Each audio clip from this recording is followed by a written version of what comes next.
Udah.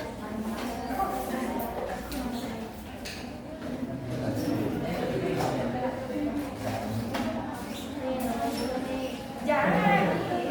Assalamualaikum warahmatullahi wabarakatuh. Waalaikumsalam warahmatullahi wabarakatuh.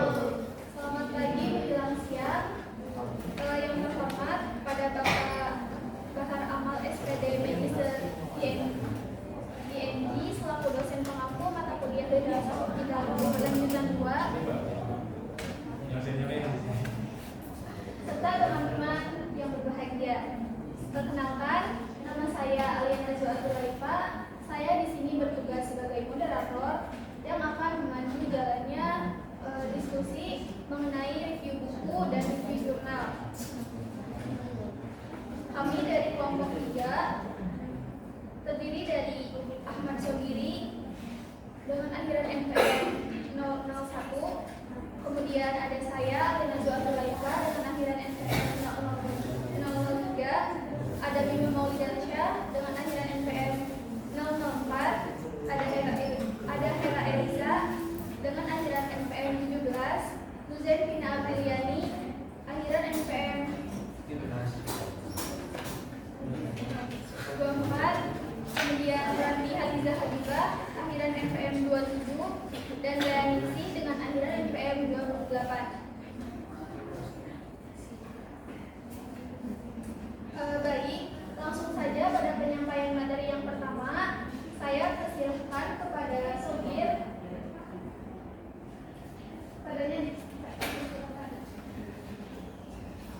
ya, baik. Assalamualaikum warahmatullahi wabarakatuh. Waalaikumsalam warahmatullahi wabarakatuh. Sebelumnya terima kasih kepada yang telah memberikan waktu untuk presentasi dan saya hormati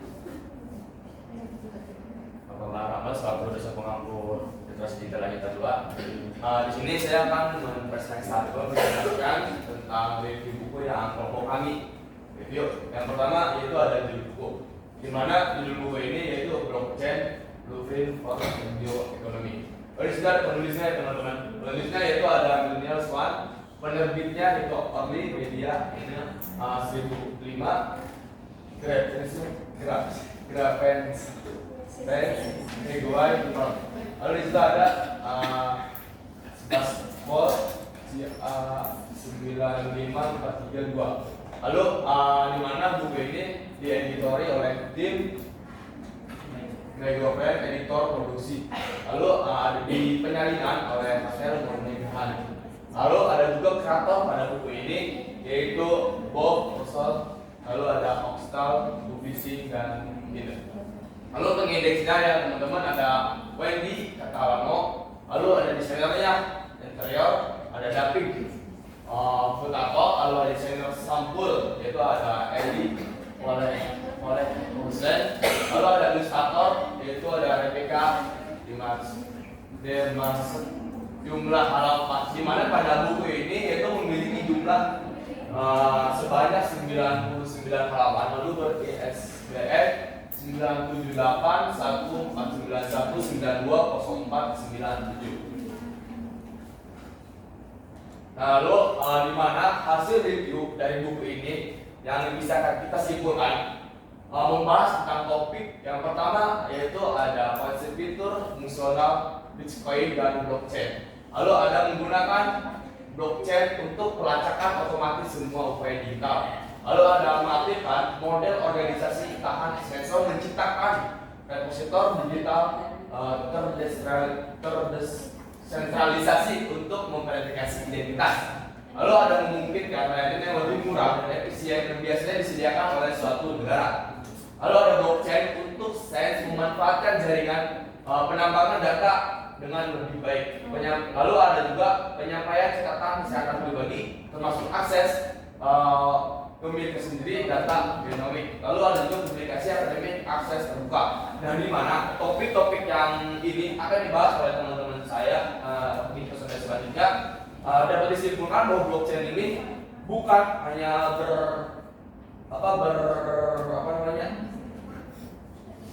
berkecimpungan di dunia transaksi saja, akan tetapi ke dunia yang lebih luas, di dunia yang lebih luas. Oke, saya kembalikan ke moderator. Baik, penyampaian materi selanjutnya akan disampaikan oleh Muzen. Pada Muzen dipersilakan. Oke, sebelum salam, izinkan saya melanjutkan presentasi. Jadi di sini jadi kita mereview buku itu per bab. Di bab 1 itu tentang blockchain technology. Yang pertama itu ada teknologi blockchain di Bitcoin ini menggunakan kata Bitcoin. Bisa klik slide selanjutnya ada moderator. Nah, di sini bisa dilihat ya teman-teman semua bahwa terminologi blok Bitcoin itu dapat membingungkan ya, karena kata Bitcoin ini digunakan untuk secara bersamaan menunjukkan 3 hal yang berbeda ya. Pertama, Bitcoin mengacu pada platform teknologi blockchain yang mendasarinya. Kedua, Bitcoin ini digunakan sebagai protokol yang menjalankan teknologi blockchain yang mendasari untuk menggambarkan bagaimana aset transfer pada blockchain. Selanjutnya yang ketiga itu Bitcoin menunjukkan mata uang digital, mata uang kripto pertama dan terbesar. Nah, selanjutnya itu yang poin nomor 2 itu masalah komputasi pembelanjaan ganda. Bitcoin itu memecahkan masalah pembelanjaan ganda dengan menggabungkan teknologi berbagai file peer-to-peer, BitTorrent dengan kriptografi kunci publik untuk membuat mata uang digital baru. Selanjutnya itu cara kerja mata uang kripto, yaitu dengan cara pertukaran antara uang asli dengan uang digital. Bisa digeser slide selanjutnya, moderator. Nah, selanjutnya untuk di bab 2 itu ada pembahasan tentang layanan keuangan, pasar trading Bitcoin, properti cerdas, dan kontak cerdas. Oke, next moderator. Nah, pada bab 3 ini membahas tentang penerapan keadilan di luar mata uang, ekonomi, dan pasar. Sama seperti Bitcoin ya teman-teman, yang merupakan mata uang terdesentralisasi yang tidak dapat ditutup. Namecoin adalah dasar untuk DNS terdesentralisasi, yaitu URL web ya. Nah, intinya adalah bahwa URL itu tertanam secara permanen di blockchain.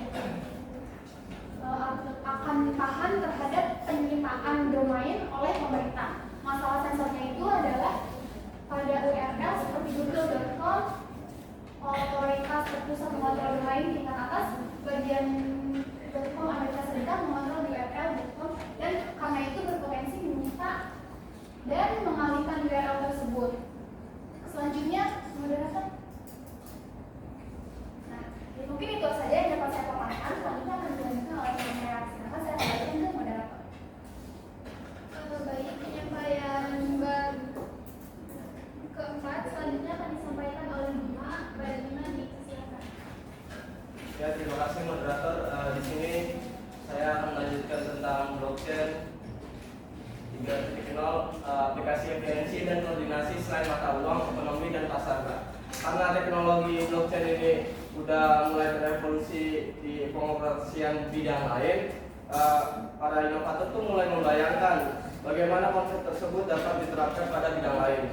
Sejauh ini titik utamanya ini terkait dengan proyek komutasi terdistribusi peer-to-peer, di mana relawan individu menyediakan siklus komputasi yang tidak terpakai ke proyek komputasi terdistribusi berbasis internet. Ada 2 proyek penting, yaitu ST at Home, yaitu pencarian kecerdasan luar angkasa yang menggunakan siklus komputasi yang dikontribusikan untuk membantu menganalisis sinyal radio dari luar angkasa.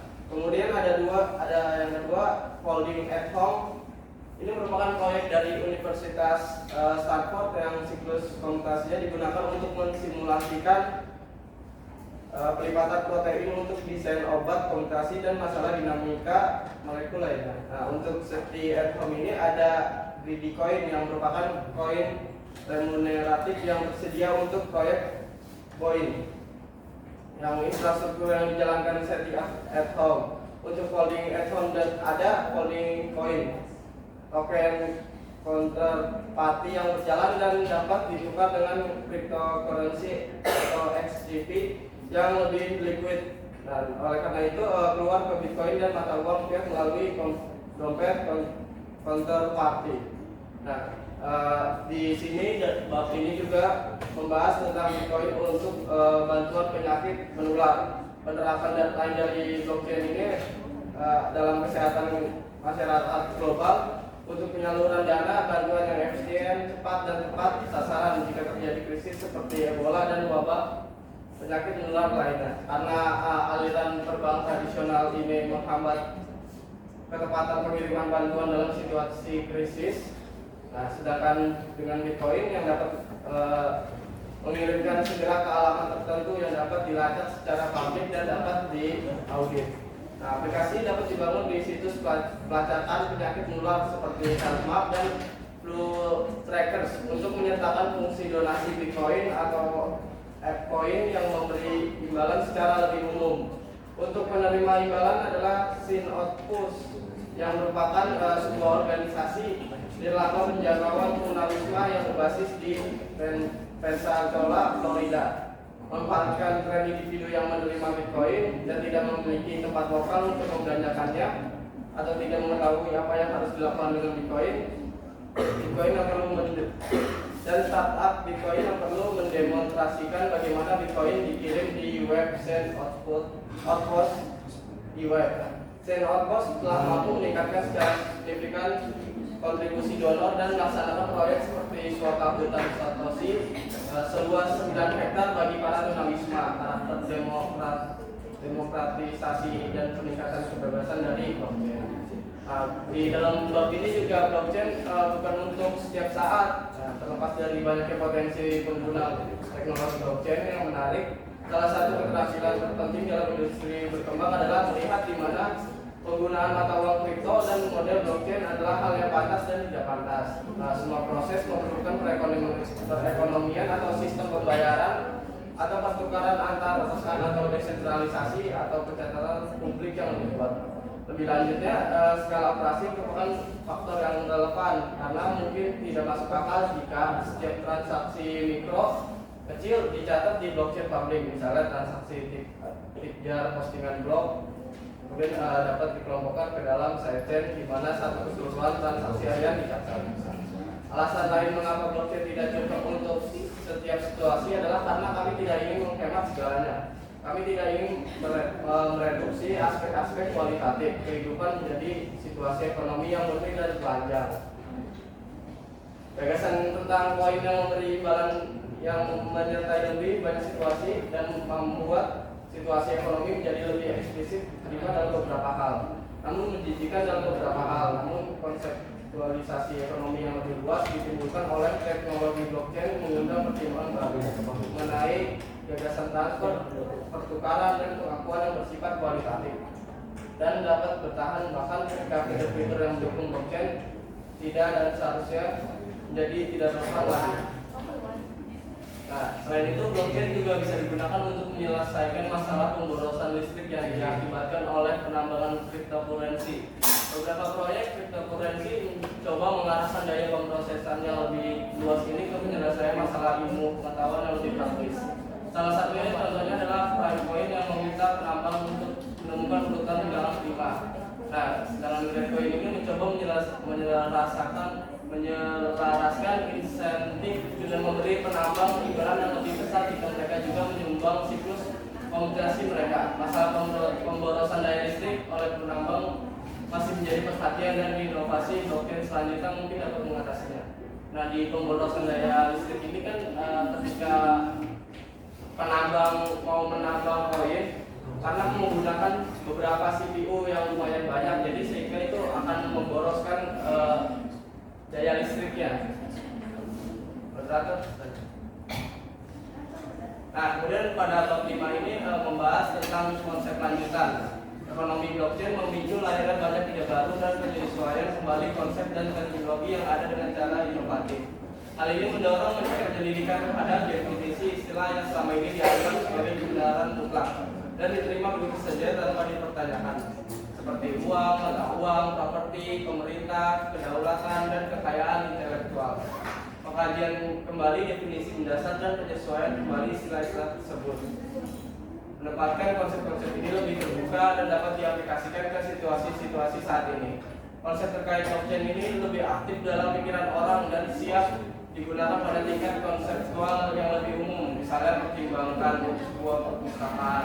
Pada tingkat konseptual yang lebih umum, perpustakaan adalah sebuah sistem pertukaran nilai, ada tawaran produk dan layanan. keputusan yang diambil oleh mereka yang berdasarkan nilai profesional tersebut.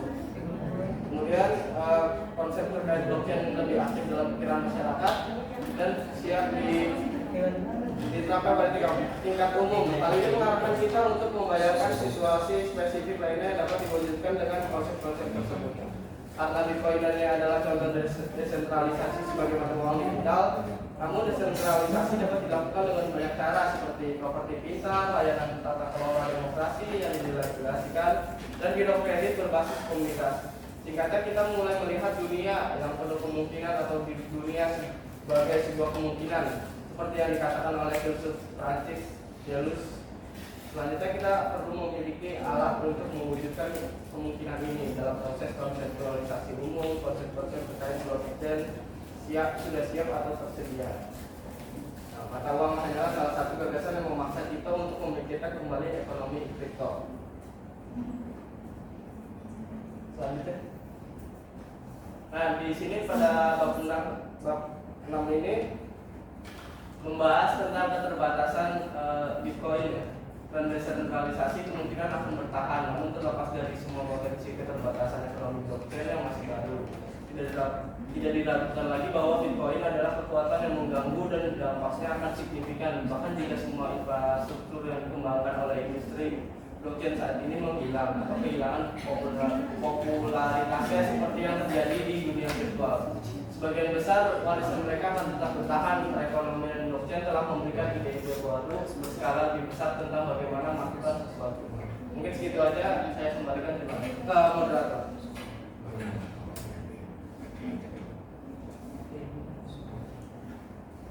Baik, penyampaian bab 7 selanjutnya akan disampaikan kembali oleh Sigit. Ya, terima kasih moderator. Mungkin buat pertanyaan bisa diganti ya. Terhadap kesalahannya.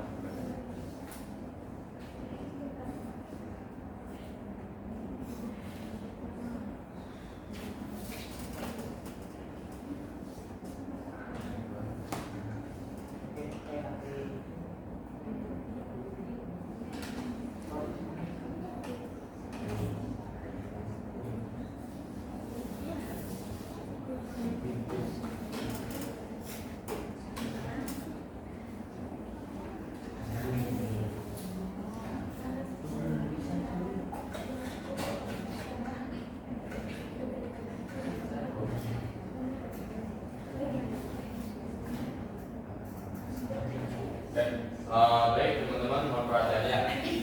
Di sini bisa dilihat oleh teman-teman bahwa di bab 7 ini menjelaskan, buku ini mencoba menunjukkan bahwa banyak konsep dan fitur teknologi blockchain dapat diperluas ke berbagai situasi. Jadi dapat disimpulkan dari beberapa yang telah dijelaskan oleh teman-teman saya mengenai review buku ini. Jadi blockchain itu bagaimana yang tadi saya jelaskan tidak berpacu pada keuangan saja. Jadi tidak berpacu pada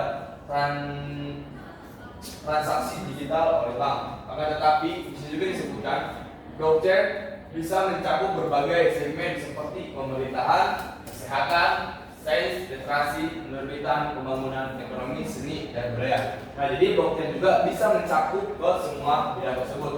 Nanti contohnya kalau misalnya kesehatan kayak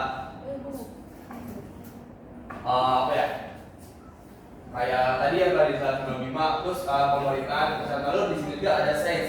Nah, di mana sains ini bisa dijelaskan oleh teman saya nanti kalau misalnya sedang di jurnal.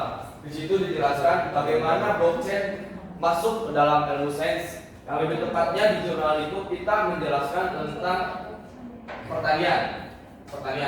Lalu di sini juga dijelaskan teknologi blockchain bisa menjadi perangkap dalam ruang kemungkinan bagi dunia masa depan yang mencakup model, pusat, dan desentralisasi seperti teknologi bank lainnya. Blockchain adalah sebuah ide yang pada awalnya mengganggu dan sering berjalan waktu. Jadi blok ini awalnya sebuah ide atau sebuah pencetus terobosan baru yang diciptakan oleh manusia untuk menemukan hal-hal baru. Kalau misalnya disebut kayak kemajuan teknologi.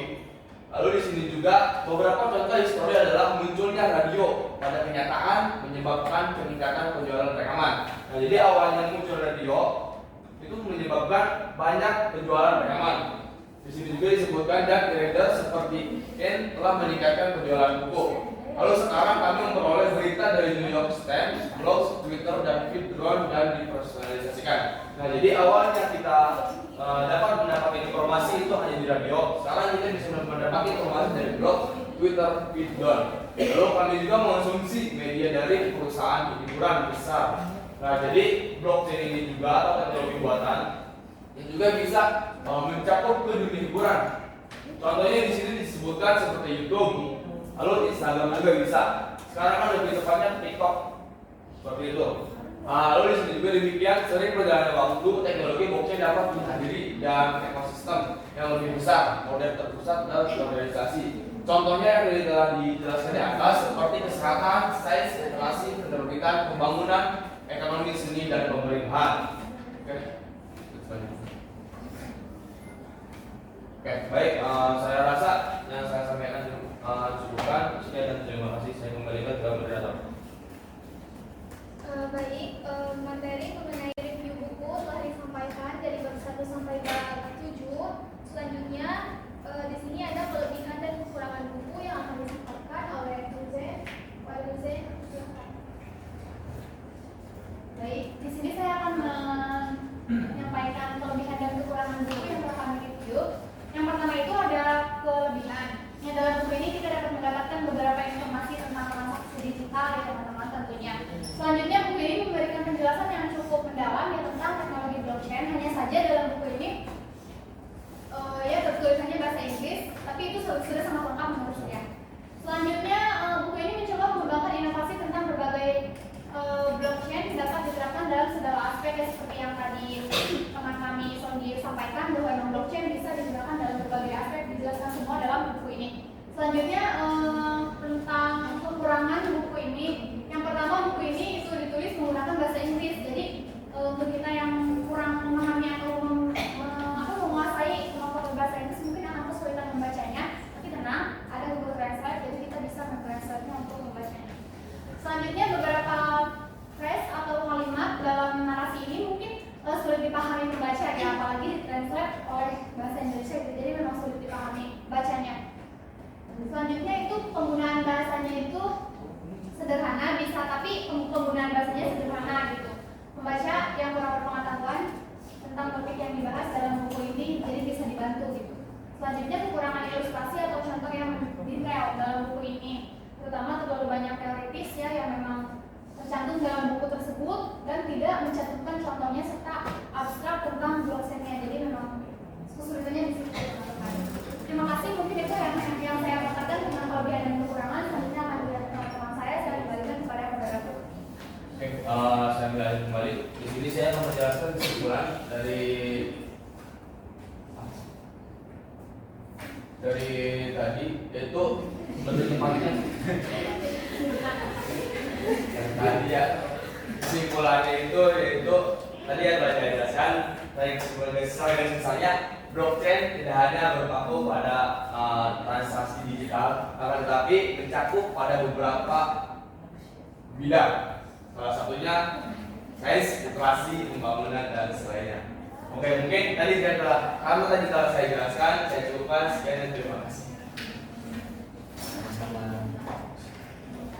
Baik, mengenai review buku sudah disampaikan. Selanjutnya kami akan mempresentasikan review jurnal blockchain dan kecerdasan buatan dalam pertanian studi literatur.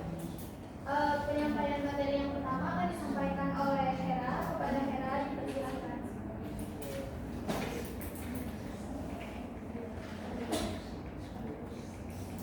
Baik, di sini saya akan mereview jurnal. Jurnal ini berjudul Blockchain dan Kecerdasan Buatan dalam Pertanian yang ditulis oleh Fajar Deli Haruko, Sri Nurdianti, Agus Gono, dan Edi Santosa, yang diterbitkan oleh Jurnal Teknologi Informasi dan Ilmu Komputer dengan volume nomor 8 nomor 1 pada Februari 2021 dengan halaman 177 sampai 188. Naskah ini masuk pada pada 11 September 2020 dan diterbitkan pada 2 Februari 2021 dengan DOI 10-25126 JPIK 2021 84059 dengan PISSN 23557699 dan EISSN 252865. Oke, baik. Di sini ada ringkasan jurnal yang kami review, yang dimana penggunaan teknologi blockchain dan kecerdasan buatan atau AI telah muncul sebagai inovasi yang potensial dalam meningkatkan efisiensi dan transparansi dalam sektor pertanian. Jurnal ini membahas penerapan teknologi blockchain dan kecerdasan buatan dalam pertanian, serta bagaimana kombinasi kedua teknologi ini dapat memberikan dampak yang positif pada manajemen rantai pasokan pertanian. Seperti yang kita ketahui, blockchain dan kecerdasan buatan ini berkembang pesat di era revolusi industri 4.0. Keduanya, blockchain dan AI ini memiliki peran masing-masing, akan tetapi saling melengkapi atau saling berkaitan. Pada jurnal ini membahas penelitian di bidang sektor pertanian yang dapat memudahkan para petani sehingga dapat memberikan dampak yang positif, terutama di bidang pembangunan ekonomi Indonesia. Nah, di sini ada tujuan dan identifikasi masalah pada jurnal. Identifikasi masalah yang dibahas dalam penelitian tersebut terlihat cukup relevan dalam konteks perkembangan teknologi blockchain dan kecerdasan buatan atau AI dalam industri 4.0, khususnya dalam bidang pertanian. Saya kasih contoh masalah yang relevan di bidang pertanian itu iklim atau cuaca ya, perubahan yang tidak menentu seperti itu. Contohnya pada saat kita mau menanam jagung, itu membutuhkan cuaca yang hujan, gitu, nggak seperti sekarang kemarau. Kenapa seperti itu? Karena pada saat menanam jagung sangat disarankan itu tanah yang bertekstur lembab. Akan tetapi jika musim sekarang ini musim kemarau, sangat tidak disarankan karena si jagung tersebut dapat mati seperti itu ya. Tetapi pada saat musim hujan juga kita harus perlu mengetahui apakah curah hujan tersebut dapat berkepanjangan sehingga dapat menghambat pertumbuhan jagung atau tidak. Seperti itu. Selanjutnya ada yang poin pertama, pertanian sebagai kebutuhan mendasar, karena pertanian merupakan salah satu sektor yang sangat penting karena memasok makanan yang dibutuhkan oleh manusia. Nah, pertanian ini merupakan sektor yang penting bagi keberlangsungan hidup manusia. Betul, karena dengan perkembangan teknologi dalam perubahan iklim yang tadi saya jelaskan terus berlangsung, sehingga petani di seluruh dunia, Indonesia khususnya, dihadapkan dengan beberapa masalah yang bersifat kompleks, sehingga para petani membutuhkan ilmu yang mendasar mengenai kecerdasan buatan. Sehingga contohnya kita dari masalah yang saya ambil tadi, iklim, kita bisa lihat perkiraan cuaca di handphone, mungkin kalian juga bisa cari ya. Yang kedua, prediksi hasil panen dan pengendalian hama menggunakan kecerdasan buatan dalam pertanian. Nah, prediksi hasil panen ini mungkin para petani dapat memperkirakan apakah jangka waktu menanam, jangka waktu memanen, seperti itu. Yang selanjutnya, poin 3, revolusi industri 4.0 merupakan era revolusi industri yang mendorong adopsi teknologi informasi di berbagai sektor termasuk pertanian. Ini contohnya saya ambil dari beberapa lingkup ASEAN, misalnya saling berhubungan di bidang ekonomi, yang dimana ASEAN ini saling memberikan informasi mengenai pertanian yang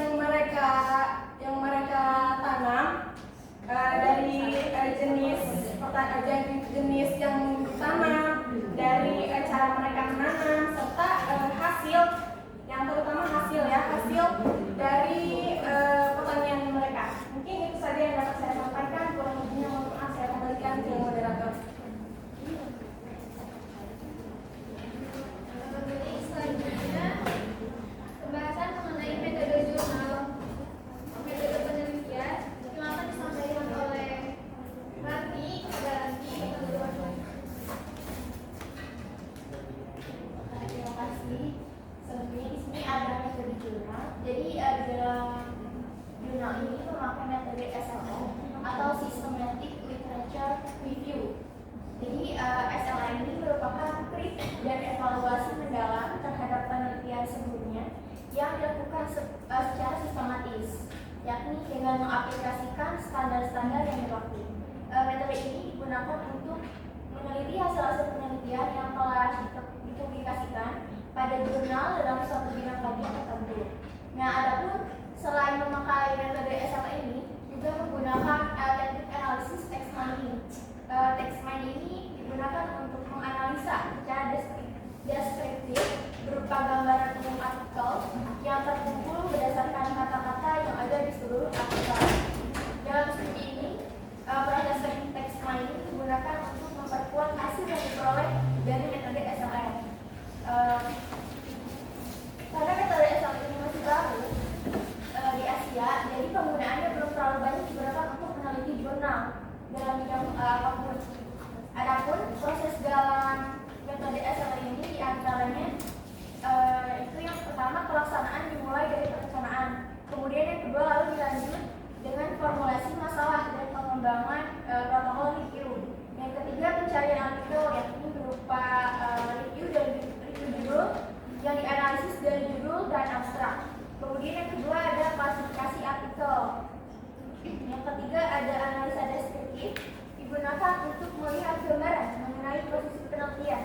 Dan yang keempat ada analisa dan sintesis, yakni hasil dari analisa deskriptif berupa penjelasan mengenai kontribusi artikel pada bidang yang dikaji serta kendala-kendala yang ditemukan.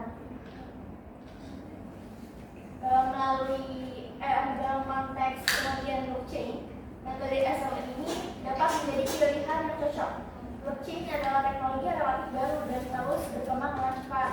Dengan melakukan SLR, peneliti dapat mengumpulkan dan mengevaluasi penelitian yang telah dilakukan sebelumnya dalam bidang blockchain, termasuk konsep, aplikasi, manfaat, tantangan, dan solusi yang diajukan.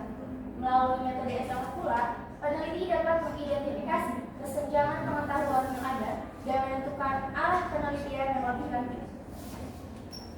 Namun penting untuk diingat bahwa metode SLR ini memiliki batasan. Metode ini tergantung pada kualitas dan ketersediaan literatur yang tepat. Oleh karena itu, peneliti perlu memperhatikan ketersediaan literatur yang memadai sebelum menggunakan metode tersebut. Slide selanjutnya. Kemudian di sini ada hasil penelitian jurnal. Yang pertama ini publikasi tertinggi di tahun 2020. Meskipun publikasi baru sampai bulan Agustus 2020, penggunaan blockchain pada bidang pertanian menunjukkan peningkatan yang diikuti pula peningkatan riset blockchain dan AI pada 2019 dan 2020. Kemudian yang kedua, mayoritas publikasi mengenai blockchain di pertanian berfokus pada topik supply chain management atau SCM sebanyak 38%. Dan ulasan mengenai teknologi blockchain sebanyak 36%. Slide selanjutnya. Yang ketiga, mayoritas publikasi sebanyak 79% membahas produk pertanian secara umum. Secara spesifik, produk pertanian yang telah diulas sebanyak 14% meliputi komoditas padi, kedelai, kakao atau cabai, susu, dan produk perikanan. Yang keempat, Asia masih memiliki dominasi tertinggi sebanyak 78% dalam hal lokasi penelitian penerapan blockchain. Negara dengan jumlah penelitian tertinggi adalah India sebanyak 28%, China 22%, dan Spanyol 8%. Terdapat penelitian dengan lokasi penelitian di Indonesia berfokus pada komoditas cabai dan kakao atau perikanan. Mungkin itu saja yang dapat saya sampaikan. Saya serahkan kembali kepada Umi. Baik, pemaparan materi selanjutnya yaitu mengenai kelebihan jurnal. Nah, pada jurnal ini terdapat beberapa kelebihan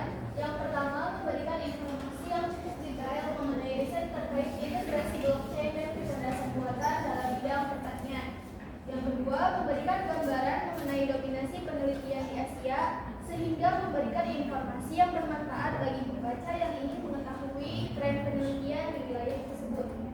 Yang ketiga, memberikan saran untuk kelanjutan penelitian dengan penggunaan teknologi yang tepat dan sesuai dengan kebutuhan pengguna. Yang keempat, memberikan contoh. Yang keempat, memberikan contoh nyata mengenai penerapan integrasi blockchain dan kecerdasan buatan dalam bidang pertanian.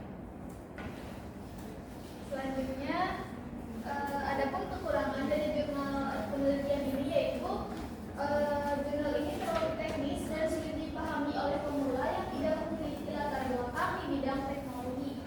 Kemudian, pemilihan metode penelitian yang kurang cocok untuk digunakan di bidang pertanian, mengingat literatur mungkin terbatas karena teknologi ini masih relatif baru di Indonesia. Mungkin ini saja yang dapat saya sampaikan. Terima kasih.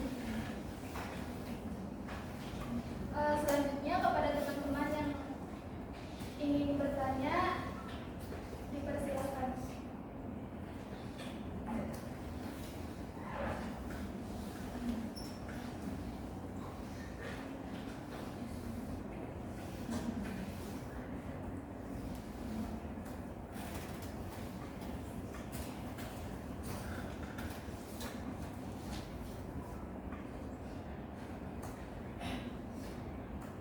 Ada yang mau tanya?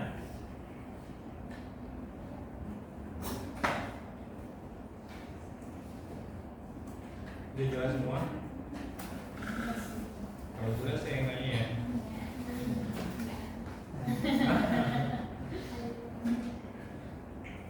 Hah? Kok pada tegang? Santai kan nggak jawab. Kalian tahu kasus yang bank kemarin? Bank yang kemarin dihack tahu? Hah? Hah? BSI ya. BSI ya. Kalian harus update informasi ya, jarang baca koran ya, jarang baca berita online ya. Hah? Kenapa mbak? Awas mbak. Diurai dulu mas. Di sini aja nggak apa-apa di meja.